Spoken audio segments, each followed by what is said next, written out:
Beer O'Clock on Real Ale Craft Beer. It's time to open day number 11 on the Brewers Advent Calendar. Really looking forward to this one. Let's get straight into this one. Here is number 11. Generally, the beers have been... they've been pretty good. They've been pretty good from this box. What I've noticed is a lot of Hell's Lagers. It's going to be my biggest. I reckon so far 80% of the beers have been Hell's Lagers. If I could be slightly critical, I would say that maybe a few more Weisens, a couple of Dunkel Weisens, you know, a bit more of a selection. This is like so far hell. Not in that kind of world. I like a Hell's Lager, but there could be a little bit more of a choice, if you like. Choice is great in life, isn't it? But what I have enjoyed is the not knowing what I'm going to get from each door that I open. I mean, generally, I've got to the point now where we're on day 11. I've got a couple of lager glasses out ready to go because generally they've been a Helles Lager. And I've been right from the last two doors. But you never know. You might open a door soon and you might be reaching up for a different style glass from the cupboard. So that kind of unknown part of the calendar is really, really fun. Even though it's slightly getting a bit predictable with all of these Helles Lagers. This is Marie Hausbrendel Hell from Familienbrauerei Schwarzbra. Better show you the label, hadn't I? That's got Hills Are Alive with the Sound of Music feel to it, that one.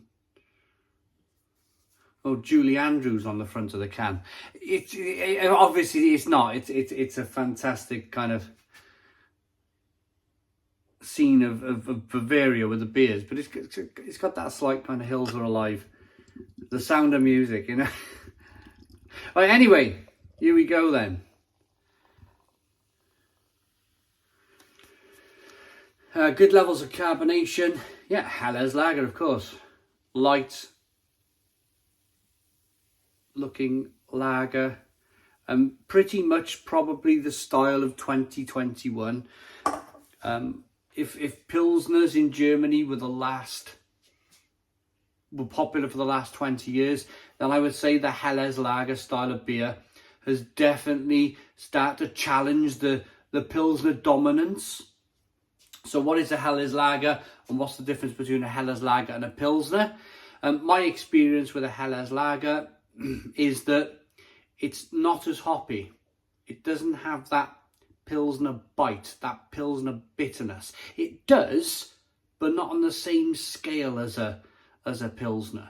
It's rolled back a little bit, which people seem to love, including myself. I was in Germany this August and I drank one of the best Helles Lager I've ever had. I could have just sat there drinking it all day long. I really could have. So let's hope this is a good one then. 2-finger Whitehead. Lovely carbonation.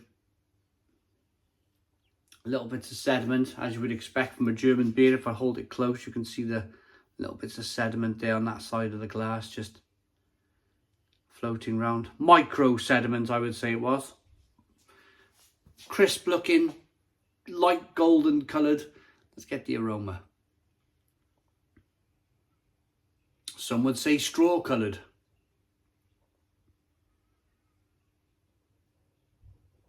So if you watched yesterday's video, so that was beer number 10, you've seen that I did the Flotzinger Hell.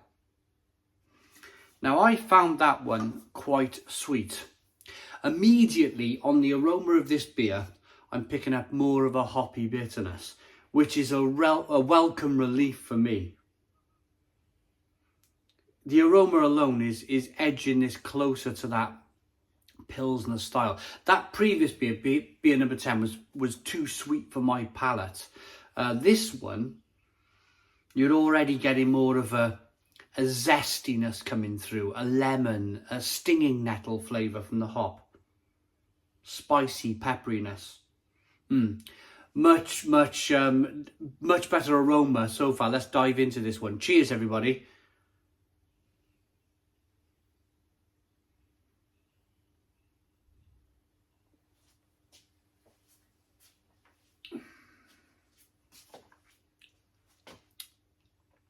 Yeah, this is better. Crispier, much cleaner. Less of a sweet, slightly syrupy malt taste coming through on this beer.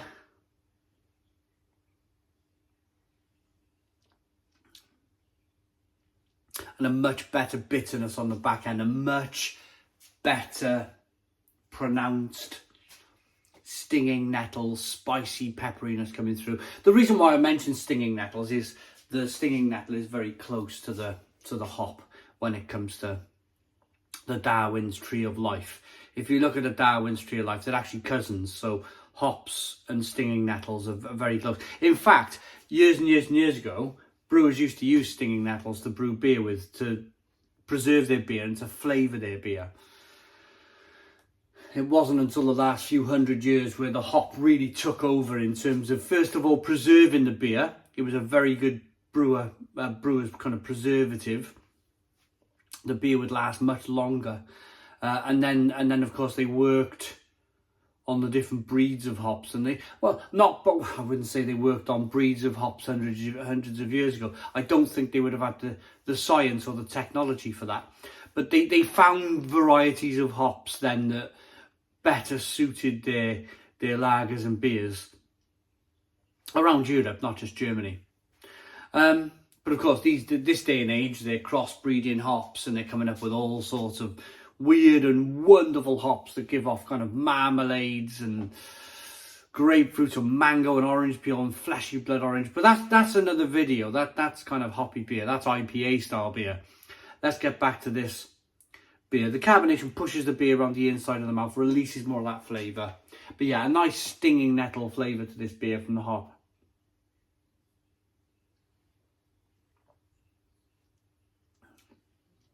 Extremely drinkable, very refreshing beer. Light, crisp wafer malts coming through, but not too pronounced. They're not too pronounced, which I'm happy about. Yes, I like a malty lager. I like 100% malt lager, but not overly done. Not on the verge of being syrupy like the previous beer was. I really like that one. Where are we then? Schwarzbra GmbH Marketplace, Zusmarschhusen in Germany.